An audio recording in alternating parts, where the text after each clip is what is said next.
Olá, sejam bem-vindos à nossa aula de História para a primeira série do ensino médio da Rede Estadual de Goiás.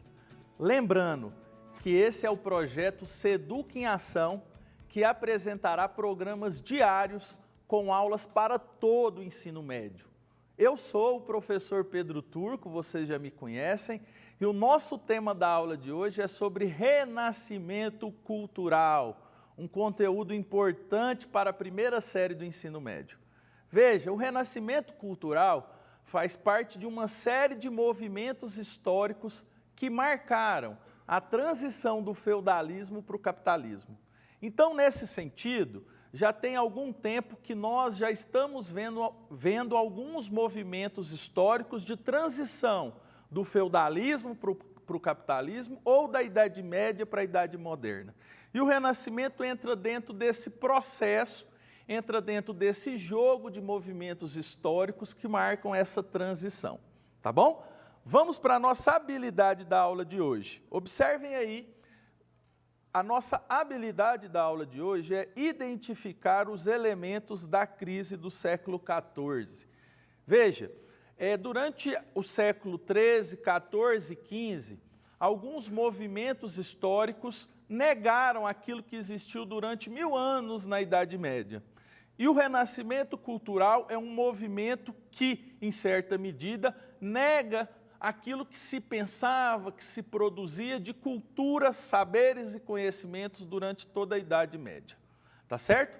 Então a gente vai ver alguns aspectos, definições, alguns autores importantes e que vocês aí de casa já saibam mais ou menos quem são, porque eles são figuras importantes da história da humanidade e que faz parte até hoje do nosso cotidiano. É aquilo que nós chamamos de autores eternos, né, que ficam aí durante séculos e séculos e séculos e até hoje faz parte da nossa contemporaneidade, tá bom? Observem aí, separei duas definições de renascimento. A primeira diz assim: o renascimento, ou renascença, ou renascentismo, foi ao mesmo tempo um período histórico e um movimento cultural, intelectual e artístico surgido na Itália entre os séculos XIV e XVII e atingiu seu ápice no século XVI. Como sabemos, o renascimento significa literalmente nascer novamente. Isso aqui é muito importante, né?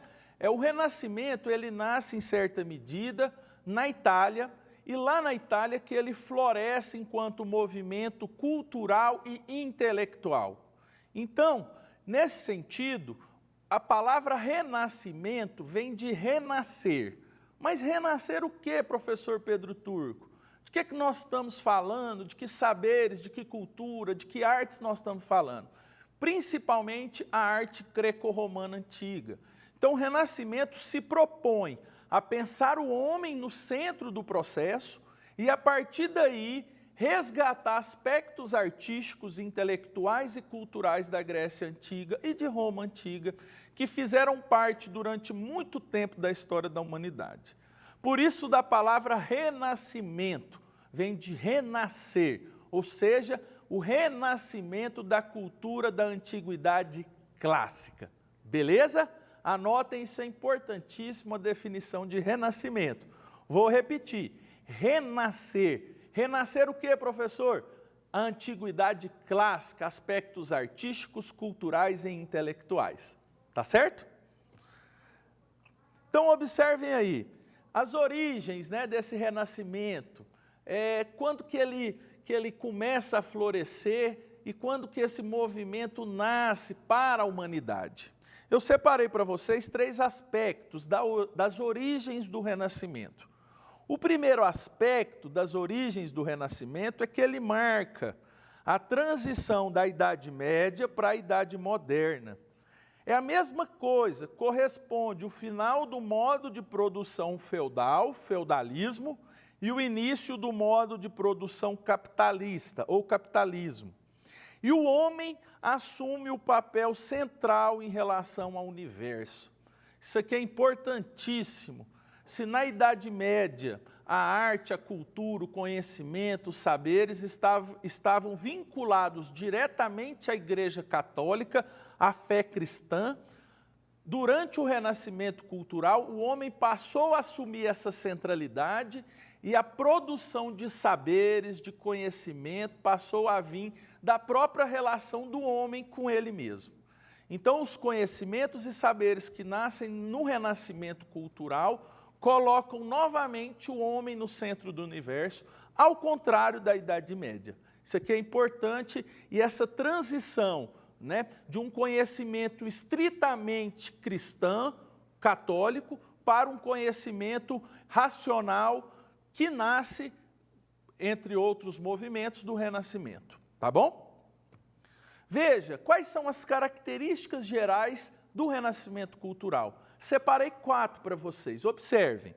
Então, a primeira, né, busca retomar os valores, hábitos, literatura e mitologias da Antiguidade Clássica. Então, obras clássicas greco-romanas foram resgatadas durante o processo de consolidação do Renascimento. A arte clássica, o realismo, voltou a ser a pauta da vez. E por último, né, o Renascimento nega aquilo que a Igreja Católica produziu durante a Idade Média, e a Igreja Católica corresponde, né, em certa medida, a essa reação, tem uma reação, e tenta negar o renascimento cultural justamente para tentar manter o seu poder político e econômico. Então percebam, né?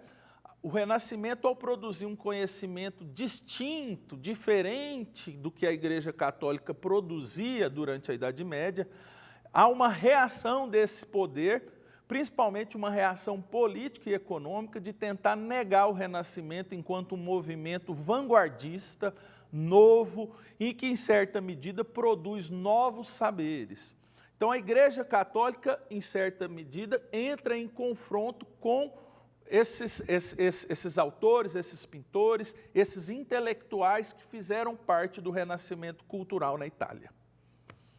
Veja, separei para vocês alguns desses pintores, autores, celebridades da história da humanidade que fizeram parte do Renascimento.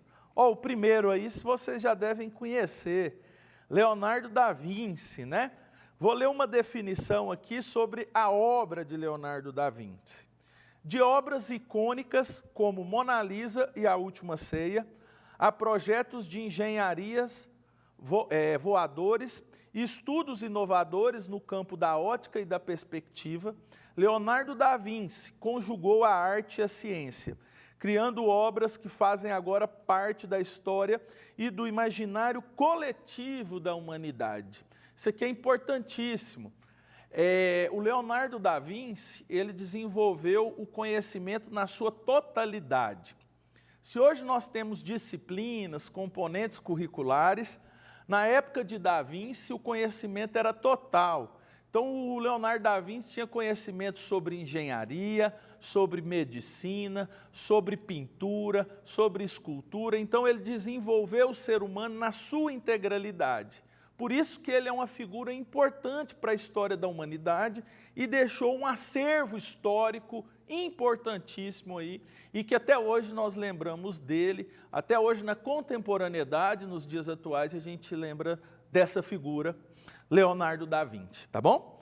Outra figura importante do Renascimento, coloca na tela para mim, outra figura importante do Renascimento é Michelangelo, né? Nasceu em 1475 e morreu em 1560.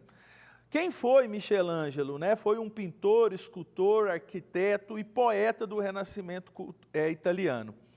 Um dos maiores representantes das artes plásticas do período. Então, Michelangelo, junto com Leonardo da Vinci, representa essa vanguarda do Renascimento cultural. Outra figura importante do Renascimento, separei para vocês, Rafael, ou Rafaelo de Sanzio. Observem, quem foi essa figura, né? Rafaelo de Sanzio, outro italiano. Rafael, conhecido como o nome italiano de Raffaello di Sanzio, nasceu em Urbino, junto à fronteira sul da República de San Marino, em território italiano. foi um dos 3 grandes maestros da pintura do Alto Renascimento, famoso pelas suas Madonas e obras religiosas realizadas no Vaticano.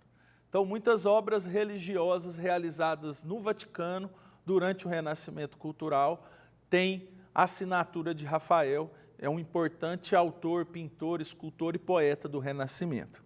Tá certo? Veja, o que foi Renascimento pleno, né? Vamos definir algumas questões. O Renascimento pleno foi o auge do Renascimento. Foi aonde ele se consolidou como movimento cultural. Então, figuras como Leonardo da Vinci, Michelangelo e Rafael nasceram desse processo. E as grandes obras do Renascimento nascem no Renascimento pleno. E a principal obra, né, no meu ponto de vista como historiador, é claro que existem outras, mas a minha principal obra é a Mona Lisa. Coloca para mim aqui, hoje se encontra no Museu do Louvre, em Paris. Para quem tiver a oportunidade de ir lá visitar, vai lá ver a Mona Lisa. É uma experiência única, pessoal, né? Ver essa obra de perto, uma obra da história da humanidade que marca esse movimento que nós acabamos de falar, esse movimento cultural, intelectual e que é tão importante até hoje para a história da humanidade. E falar em Mona Lisa, eu separei ela para vocês, né? Então nós temos que ver essa obra. Para mim, uma das principais obras artísticas da humanidade por conta de vários aspectos. Mas aqui eu quero destacar né? O retorno da arte clássica greco-romana. Então aqui você percebe o retorno do realismo, né? A simetria dos olhos, da face. Então, para quem mexe no campo das artes, saberá explicar melhor, mas para nós que estamos aqui apenas contemplando, vou deixar ela um pouquinho na tela para vocês verem, né? Mona Lisa é considerada a obra de arte mais importante de todos os tempos, tá bom? Chegamos ao fim de mais uma aula de história, não saiam daí, pois após o intervalo teremos a aula de biologia com meu amigo professor Luiz Primandade. Ele vem aí para arrebentar, tá bom? Estudantes da primeira série essa aula de biologia, ok? Um abraço, até a próxima, professor Pedro Turco.